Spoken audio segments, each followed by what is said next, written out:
Netflix free में कैसे use करते हैं आपको तरीका बता दूं, या आपको ये तरीका बता दूं कि नेटफ्लिक्स जैसी कंपनी कैसे बनाते हैं, या आपको वो रूल बता दूं जो इसके सीईओ ने यूज किया था कि मार्केट को डिस्टर्ब कैसे करते हैं, या आपको वही तरीका बताऊं कि जो आप भी अपने छोटे मोटे बिजनेस में लगा के उसको एक मल्टीनेशनल बिजनेस में चेंज कर सकते हैं। कांटे का सौदा तो नहीं ना, या फिर आपको अपने $20-25 ही बचाने हैं कि हमें तरीका बता दें फ्री में नेटफ्लिक्स चलाने का, तो अनफॉर्चुनेटली वो नहीं है। लेकिन वो तरीका है जिससे आप अपने बिजनेस को ग्रो कर सकते हैं और एक मल्टीनेशनल बड़े लेवल पे लेके जा सकते हैं और मार्केट का लीडर बना सकते हैं।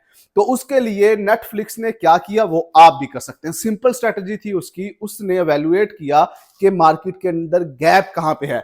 इसका जो सबसे बड़ा मध्य मुकाबल कंपटीटर था वो था ब्लॉकबस्टर, अगर आपको पता हो। और ये क्या करते थे, सीडीज को रेंट पे देते थे, जैसे हम डीवीडी और सीडीज लेते थे ना वीसीआर टाइप के दौर में और सीडी के दौर में, तो वो रेंट पे लेते थे। तो इनका जो मेन ब्लॉकबस्टर का जो मेन रेवेन्यू था या इनका वो था रेंट से, और रेंट के बाद जो डिले फीस होती थी उससे। तो नेटफ्लिक्स ने फैसला किया कि मैं ये रेंटल का काम नहीं करूंगा, मैं इसको लाइव स्ट्रीमिंग के ऊपर लेके जाऊंगा। यानी कि लोग घर में बैठे और वहां पे बैठ के जो है वो अपनी पसंद की मूवी देखें और मंथली मुझे मेंबरशिप कॉस्ट दे दें जो भी मिनिमल सी होगी। लेकिन तब उस मार्केट में इस तरह की लाइव स्ट्रीमिंग की नेट के ऊपर मूवीज देखने का ट्रेंड था ही नहीं। मैं 90s की बात कर रहा हूँ, लेट 90s की। तो तब इसके सीईओ ने जब डिसीजन लिया कि हम जो है वो रेंटल्स में नहीं जाएंगे, क्योंकि रेंट के लिए हमें स्टॉल लेना पड़ता है, इलेक्ट्रिसिटी का बिल आता है, हमें टीम रखनी पड़ती है, और सीडी और डीवीडी कभी गुम हो जाती है, कभी जो है उसकी कॉस्ट ज्यादा हो जाती है, हम स्केल नहीं कर सकते। सबसे बड़ा मसला कि हम उसको स्केल नहीं कर सकते।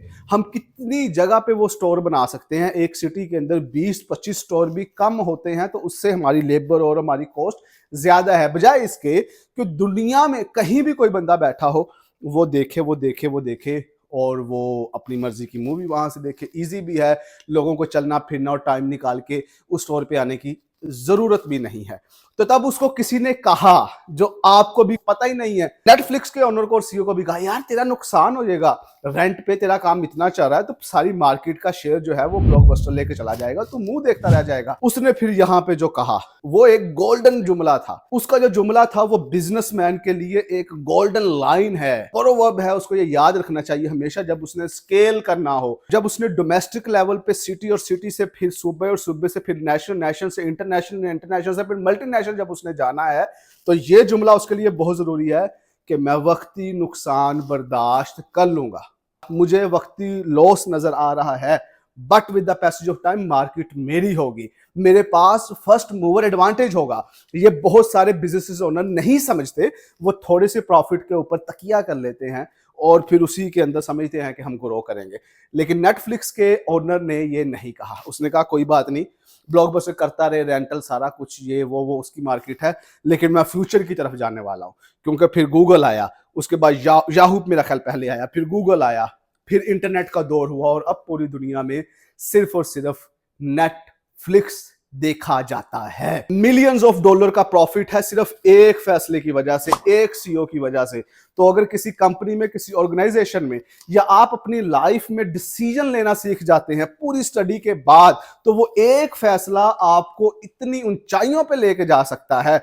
वो एक सीईओ कंपनी का, तो वो कंपनी की कोई एक मीटिंग जो है वो कंपनी को इतना बड़ा एक ऑर्गेनाइजेशन और कॉर्पोरेशन में चेंज कर सकती है, जिसको नेटफ्लिक्स कहा जा सकता है। और आप भी ये फैसला ले सकते हैं, लेकिन उसके लिए आपके अंदर वो हंगर होनी चाहिए, वो प्यास होनी चाहिए, वो गोल होना चाहिए कि मैंने ग्रो करना है। अगर आप फैसलाबाद के किसी इलाके में बिजनेस को कामयाब बना चुके हैं, 20-30-50 लोगों की टीम है और आप 3-4 करोड़ का प्रॉफिट कमा रहे हैं, तो ये आपकी इंतहा नहीं है, ये तो इब्तिदा है। इसको आप ऑर्गेनाइज करें, आगे लेके जाए। अगर लाहौर के अंदर, कराची के अंदर, इस्लामाबाद, मुल्तान के अंदर, पिशावर के अंदर कुछ लोगों के बिजनेस चल पड़े हैं, वो मिलियंस कमा रहे हैं, तो ये तो स्टार्ट है भाईजान। यही मुश्किल काम था जो आपने ऑलरेडी कर लिया है। पाकिस्तान के बिजनेस के लिए सबसे मुश्किल चीज यही थी कि वो मगरमच्छों के अंदर बैठ के उसने अपना नाम कमा लिया है। अब वो एक ब्रांड बन गया है लोकल लेवल पे। ये सबसे बड़ा मसला है कि लोकल लेवल से आपने उसको नेशनल लेवल पे कैसे लेके जाना है। तो उसके लिए प्रॉपर पैटर्न्स होते हैं, रूल्स होते हैं, रेगुलेशंस होते हैं, डिसिप्लिन होते हैं, मॉड्यूल्स होते हैं जो आपने अप्लाई करना होते हैं। तो अगर एक कंपनी जो लोकल थी और वो पूरी दुनिया में छा गई, तो ये जिगरा, ये कैपेसिटी फैसलाबाद, पाकिस्तान, लाहौर, इस्लामाबाद अंदर बैठी हर कंपनी के अंदर है।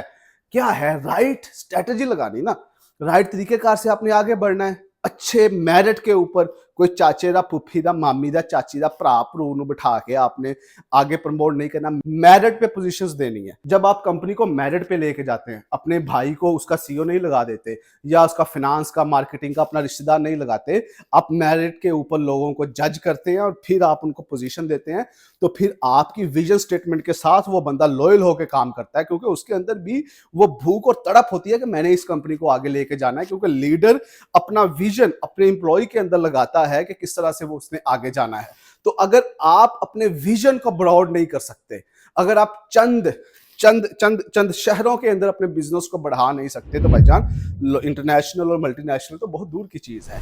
लेकिन हमारी को ख्वाहिश ये है कि पाकिस्तान का जो भी बिजनेस है, वो छोटा मोटा जितना भी बिजनेस है, उसको एक्सपैंड कैसे करें। ट्रेनिंग का कल्चर पाकिस्तान में है ही नहीं। हमें लगता है कि ट्रेनिंग से तो हमारा पैसा जाया होगा, लेकिन आपको ये आइडिया नहीं है कि आप कितना पैसा लॉस कर रहे हैं नई स्ट्रेटजीज अपनाने में, जो कि इसके कंपटीटर ब्लॉकबस्टर ने किया।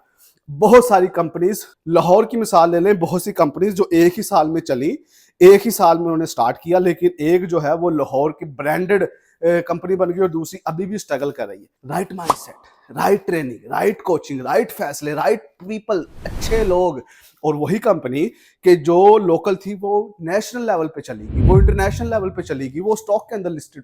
अब ये लोग ही थे ना।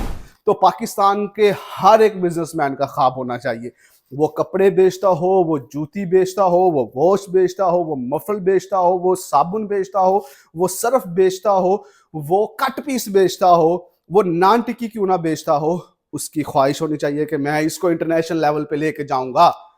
लेके जाने वाला अल्लाह की जात है।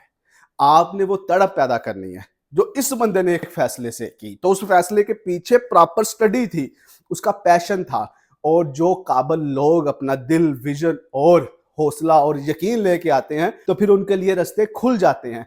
तो इसलिए आप अपने बिजनेस को एक्सपैंड करें, काबिल लोगों को लेके आए, ट्रेनिंग कल्चर लेके आए, एजुकेशन कल्चर लेके आए, अपलिफ्ट करें अपने लोगों को, सीईओ को समझाएं कि लीडरशिप क्या होती है, फैसले क्या होते हैं, एम्प्लॉय के साथ जिगर कलेजा कैसे जोड़ना होता है, अपने हर एक बंदे को सिखाएं।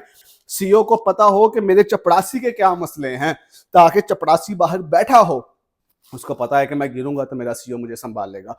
हम तो सलाम लेना गवारा नहीं समझते। सीईओ आता है तो हफ्ते, 2 हफ्ते, 3 हफ्ते के बाद सीईओ साहब कंपनी में आते हैं, और कंपनी है भी लॉस में, प्रॉफिट में होना या बहुत सारी ब्रांचेस हो, समझ भी आती है। कंपनी लॉस में है तो सीईओ साहब 3 हफ्ते के बाद आ रहे हैं, और सलाम करने की भी इजाजत नहीं किसी को, और पूछ के आए।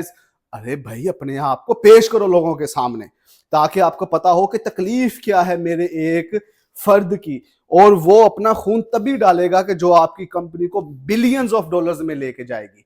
और ये माइंडसेट के साथ होता है। तो अल्लाह ताला से दुआ है जी कि पाकिस्तान के हर बिजनेस को अल्लाह ग्रो करे।